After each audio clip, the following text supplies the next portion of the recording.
xohlasalaringiz kesib tashlaysizlar. Ochig'i men kelganimdan afsuslanyapman. Shuncha vaqtim zoya ketdi.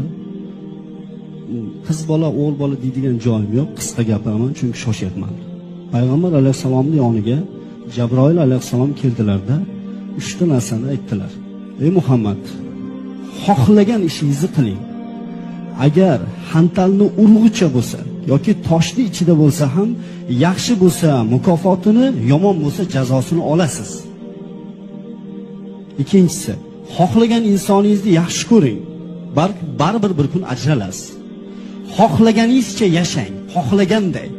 Fahshga botib yashaysanmi, zinoni targ'ib qilib yashaysanmi, avratingni ko'rsatib yashaysanmi, baribir bir kun o'lasan va Alloh taoloning oldiga borasan.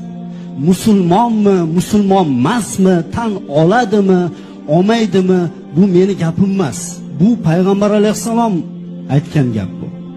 O'zini musulmonman degan inson tilini tiyib, haddini bilib, hayosini joyiga qo'yib o'tirish kerak.